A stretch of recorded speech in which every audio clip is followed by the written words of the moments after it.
ನಾನು ಅರುಣಾಚಲೇಶ್ವರ ದರ್ಶನಕ್ಕೆ ಬಂದಿದ್ದೀನಿ.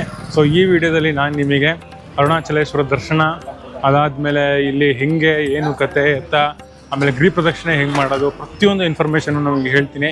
ನೀವೇನಾದರೂ ಅರುಣಾಚಲೇಶ್ವರಕ್ಕೆ ಹೋಗಬೇಕಿತ್ತು ಅಂದರೆ ಈ ಒಂದು ವಿಡಿಯೋ ನಿಮಗೆ ಪರ್ಫೆಕ್ಟ್ ಅಂತಲೇ ಹೇಳ್ತೀನಿ. ನಾವು ಇವಾಗಿನ ಅರುಣಾಚಲೇಶ್ವರ ದರ್ಶನ ಮುಗಿಸ್ಕೊಂಡು ಬಂದ್ವಿ. ಇಲ್ಲಿ ಕಾಣ್ತಾ ಇದೆಯಲ್ಲ, ಇದು ರಾಜಗೋಪುರ. ಸೊ ನಾವು ದೇವ್ರ ದರ್ಶನ ಮಾಡ್ಕೊಂಡು ಒಳಗಡೆಯಿಂದ ಬಂದು ಸೌತ್ ಗೋಪುರದೆಲ್ಲ ಎಕ್ಸಿಟ್ ಆಗಿ ಇವಾಗ ಗಿರಿ ಪ್ರದಕ್ಷಿಣೆನ ಶುರು ಮಾಡಿದ್ದೀವಿ ನಾವು. ಗಿರಿ ಪ್ರದಕ್ಷಿಣೆನ ಹುಣ್ಣಿಮೆ ದಿವಸ ಮಾಡಿದ್ರೆ ತುಂಬಾ ಶ್ರೇಷ್ಠ ಅಂತ ಹೇಳ್ತಾರೆ. ಆ ದಿನದಲ್ಲಿ ಸಾವಿರಾರು ಜನ ಲಕ್ಷಾಂತರ ಜನ ಬಂದು ಗಿರಿ ಪ್ರದಕ್ಷಿಣೆನ ಮಾಡ್ತಾರೆ. ಅದು ಬಿಟ್ಟು ನೀವು ಬೇರೆ ಯಾವ ದಿವಸ ಕೂಡ ಬರ್ಬೋದು, ಬಂದು ಗಿರಿ ಪ್ರದಕ್ಷಿಣೆನ ಮಾಡ್ಬೋದು. ನಾವಿವತ್ತು ಶುಕ್ರವಾರ ಬಂದಿರೋದು. ಸೊ ಇವತ್ತು ಜನ ಅಷ್ಟೊಂದು ಇರಲಿಲ್ಲ. ದೇವಸ್ಥಾನ ದರ್ಶನ ಮಾಡ್ಕೊಳ್ಳೋಕ್ಕೂ ಅಷ್ಟೇ, ಗಿರಿ ಪ್ರದಕ್ಷಿಣೆ ಮಾಡೋಕ್ಕೂ ಅಷ್ಟೇ. ದರ್ಶನ ಮಾಡ್ಕೊಳ್ಳೋಕ್ಕೆ ಒಂದು ಹಾಫ್ ಆನ್ ಅವರ್ 45 ಮಿನಿಟ್ಸಲ್ಲಿ ದರ್ಶನ ಆಯಿತು.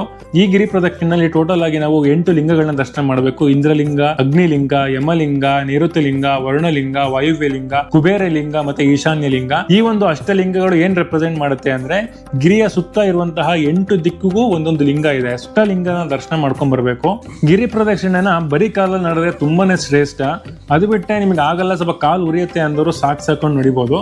ಬಟ್ ಕೆಲವರು ಏನ್ ಮಾಡ್ತಾರೆ ಅಂತ ಅಂದ್ರೆ ಬೈಕಲ್ಲೂ ಹೋಗ್ತಾರೆ ಅಥವಾ ಓನ್ ವೆಹಿಕಲ್ ಅಲ್ಲಿ ಹೋಗ್ತಾರೆ, ಅಥವಾ ಆಟೋ ಇರುತ್ತೆ, ಆಟೋ ಮಾಡ್ಕೊಂಡು ಹೋಗ್ತಾರೆ, ಅವ್ರವ್ರ ಅನುಕೂಲ.